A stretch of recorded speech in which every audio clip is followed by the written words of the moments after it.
गिबियाव आं खुलुमनाय जासिहरबाय बयनिसिमबो आरो लोगोसे बेवहाय बे मिडियानि जानानै जे खौरां दैथायनो लाफैदों रोजा साबायखर बावनाय थाबाय। बेनि गेजेरजों दा जों दिनै बे गुरु आफा जुगेस्वर ब्रह्मनि गोसोखां सानखौ दिनै जों नैथि सान हिसाबै पालन खालामना लानाय जादों। गहपुर आनसलिक सिङाव थानाय गासै जों 7टा प्राइमारि दं। बे 7टा प्राइमारिखौ लानानैनो जों दिनै गाजा गोमजायै खुंनो लानाय जादों। आरो बेवहाय जों गाहाय आलासि हिसाबै जों गोजाननिफ्राय हांख्रायनाय गैयाब्लाबो जों बै जायगायाव थाखानाय जिथु जोंनि जे सेन्ट्रेलनिनो बिबानगिरि दङ बेफोरखौ लानानै जों खुंनो लानाय जादों। जेरै जोङो गिबियावनो जोङो बेवहाय गाहाय बुंथिगिरि हिसाबै हांख्रायनाय जादों। बेवहाय दुलाराय ब्रह्म धर्म आइजो आफादनि मानगोनां मुस्रिमा सबायस्रि गयारि आइ आरो बिनि गाहाय नेहाथारि बे आइआ आरो लोगोसेनो जों बेयाव हांख्रायदोंमोन दुलाराय ब्रह्म धर्म गागि आफादनि लोगो आफादगिरि बिरेन बसुमतारी आफाखौ। नाथाय बे आफाया मोनसे जाहोननि थाखाय नुजाफैनो हायाखै आरो बेबायदिनो माखासे जों जिल्ला आफादनि बिबानगिरि दं सनितपुर जिल्लानि जानानै जों दा बोखावजायै जानानै दङ। दा बेफोरखौ लानानै जों आनसलिक माखासे गोबां बिबानगिरि आइ आफामोनखौ लानानै जों दिनै गोबाङैनो जोंबो गाजा गोमजायै खुंनो लानाय जादों। बिथां इउसुर बाबाया मा बिहोमा होलांखो?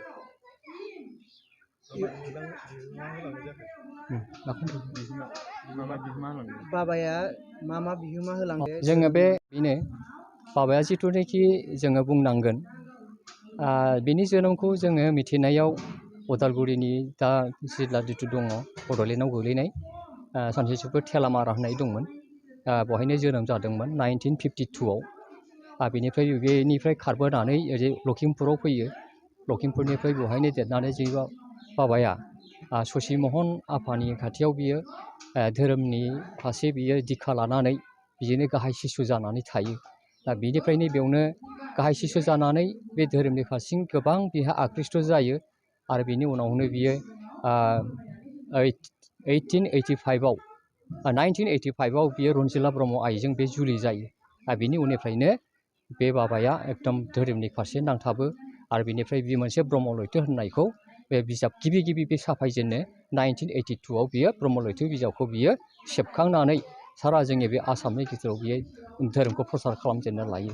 आरो गिबि जे बुंनांगोन बे आफाया जे जिथुनिखि दुलाराय ब्रह्म धर्म जे आफादखौ जे दाजेनदों हदौ अहम ब्रह्म धर्म परिचालना कमिटि होनना जिथु दाजेनदोंमोन बेखौ 1975 1 सेप्तेम्बराव जिथु ट्राइबेल रेस्ट हाउसआव दाजेननाय जादोंमोन। बेवहायनो बे गुरु आफायानो बेनिनो माने गाहाय नेहाथारि बिबानखौ लाजेनदोंमोन। दा बेनि उनावहाय बे बाबाया प्रसार संसदनि गाहाय प्रसारक जानानै खना खनला गासैबो माने जायगायावनो बे प्रसारखौ खालामहैयो गाहाय प्रसारक बिबान लानानै। आरो बिनिफ्राय बे बाबाया जे आलादा हिसाबै बे प्रसारखौ खालामाखै। जोंनिनो गाहाय गुरु जिथुनाखि गुरुदेब कालिचरन ब्रह्म आफानि जि होलांनाय 6 गां बिजाब निथि बिनि गेजेरजोंनो आदर्शखौ लानानै बे आफायाबो बिदिनो फोसावलांदों। बेनिखायनो जों दिनै बेखौ जों बुंनांगोन गुरुदेब कालिचरन आफाया दिनै सेथि गुरु हिसाबै जों बेखौ खालामनाय जायो गुरु हिसाबै। नाथाय आरो बेनिफ्राय जों सेकेन्ड हिसाबै जों बेबायदियैनो बे गुरु आफाखौबो जोंनो गोबां जोंनि थाखाय बिहोमा होलांनो थाखाय जों दिनै नैथि हिसाबै जों पालन खालामदों। आरो बेवहाय जों दिनै गहपुर आनसलिकआ जेरै गुरुदेब कालिचरन ट्रास्ट होननानै जिथु दानाय लानाय जादों थिग बेयावनो जोङो दिनै बे गहपुर आनसलिकआव जे जुगेस्वर ब्रह्म ट्रास्ट होननानैबो जों बेवहाय मोनसे ट्रास्टबो दानाय जादों। आरो बेनि गेजेरजों जों बे गुरुदेब कालिचरनखौ जेरैखि ट्रास्ट दानायनि गेजेरजों फोथांना लाखिगोन। बेदिनो नैथियाव जों सासे बेखौ नैथि गुरु बादिनो पालन खालामनायनि गेजेरजों जोङो जेरै जुगेस्वर ब्रह्म ट्रास्टनि गेजेरजों जोङो गुवार भाबै जों बेखौ फोसावनो नाजालांनाय जागोन। दिनै गुरु आफाया मुंख्लं जानायनि सायाव मा दुखु फोरमायो? दुखुनि सायाव जोङो बेखौ बुंनांगोन जथेस्थ' बे गुरुदेब कालिचरना रुंसारि जानायनि उनावहाय जोंहा गोबां माखासे जेरैखि आलाय सिलाय जों जानो गोनां जादों। ओमफ्राय दा दिनै जोंहा जगेस्वर ब्रह्म आफानि दिनैहाय रुंसारि सान आरो बाबानि रुंसारि सानखौ जों गहपुर आनसलिक ब्रह्म धोरोम गागि आफाद आइजो आफाद लाइमोन आफाद जथायै जों दिनै बे जिअ'थि सेवा समाव जों खुंनाय दिनै जादों। दा बे खुंनायाव जोंबो गहपुर आनसलिक ब्रह्म धोरोम लाइमोन आफाद जानानै जों खोब गोजोननाय मोनदों। आरो गागि आफादा जोंखौ हांख्रायनानै गोगोमै बाहागो लाफानायनि थाखाय जोंखौ गागि आफादाबो साबायखर बावदों। दा जोंबो दिनै गफुर आन्चलिक ब्रह्म धोरोम लाइमोन आफाद जानानै बे गुरुनि आफानि रुंसारि सान फालिथायाव जों गोगोमै जों बाहागो लानानै जोंनि लाइमोनफ्रा जथेस्थ' बाहागो लाफैदों। बाहागो लानायनि गेजेरजों जों दिनै बे आफानि रुंसारि सानखौ जों गोगोमै गाजा गोमजा देग्लायनि बे बोसोराव जों खुंनाय जायाखै। मानो होनब्ला जा फैगौ बिनि जे जोनोम सान जानुवारिनि 3 थारिख बेवहाय जों बे जोंनि जथि सेवा समावनो मोनसे बिनि थम जोङो बहायनायनि दानि बिटिआर सरकारनि सिमा जोंखौ खोथा होदों। दा बेखौ लानानै जों दिनै फैगोन बिनि जे जोनोम सान 3 जानुवारि जों बेवहाय गाजा गोमजा खुंनाय लादों। बेनिखायनो देग्लायनि बे गुरु जगेश्वर ब्रह्मनि नैथि रुंसारि सानखौ जोङो गफुर आन्चलिकनि सिङाव थानाय सातथा प्राइमारनिफ्राय मोनसे मेजरिटिनि गेजेरजों 150सो जोङो भक्तफोरनि गेजेरजों जों दिनै खुंनाय जादों। दा बाहागो लानानै जोङो गुरु आफानि सायाव जोंनि एरियानि आरो जोंनि गफुर आन्चलिकनि जेसेबां ओनसोलाव जों गोबां जोंनि गेजेराव खहा जानानै थाबाय आरो जों गोबां दुखु दाहा जोंनियाव थाबाय। जों लाइमोन जानानै आफानि सायाव बिराद सोलोंनो जोङो आफसुस थाबाय। आफाया जोंनि सासे आध्यात्मिक गियाननि सासे बिक्तिगति गुरुमोन। आफाया जेबो बिथिङाव सासे दुखु गैयै मिनिस्रां सासे मोजां बयजोंबो मान होजाग्रा गुरुमोन। दा बेखौ लानानै जोङो आफानि सायाव जोंहा लाइमोन जानानै गोबां सोलोंनो थाबाय।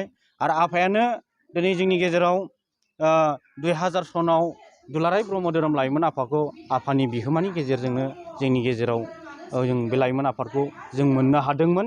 बेनिखायनो लाइमोनफोरनि सायाव आफाया गोबां थुलुंगाखां होयोमोन, सोलोंथाइनि सायाव बिराद थुलुंगा होनोमोन आरो लाइमोनखौ लानानै इयुन जोलैनि थाखाय बेनो मोनसे गिदिर मिजिंआ आफानि सायाव दंमोन। बेनिखायनो जोंबो दिनै गफुर आन्चलिक ब्रह्म धोरोम लाइमोन आफाद जानानै आफानि बे गाजा गोमजा जों बेवहाय दिनै जोङो रुंसारि सानखौ खुंनो मोननानै जों खोब गोजोननाय मोनबाय। आरो आफानि सायाव जों बयबो सिगाङाव जासिग्रोनानै निउस चेनेल बिथांमोननिसिम गोजोननायखौ बावहरनाय जाबाय। दा दिनैनि जोंनि गुरु बाबा जगेश्वर ब्रह्म आफानि नैथि गोसोखां सान फालिनायाव जोङो नुजाफैनो हानानै गोजोननाय मोनदों। नाथाय गोजोननायनिफ्राय जोंहा दुखुआ बांसिन।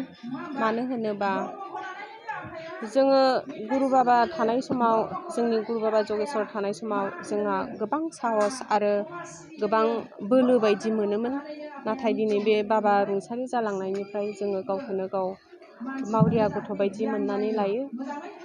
जोंनि बाबाया कालिचरन गुरुदेबा जेरै मावलांदोंमोन, बे बाबानि बोसोनखौ लानानै जोंनि जगेश्वर बाबाया गासैबो गुरुदेब कालिचरननि बोसोनखौ लानानै समाज फोसाबनाय, धोरोम फोसाबनाय आरो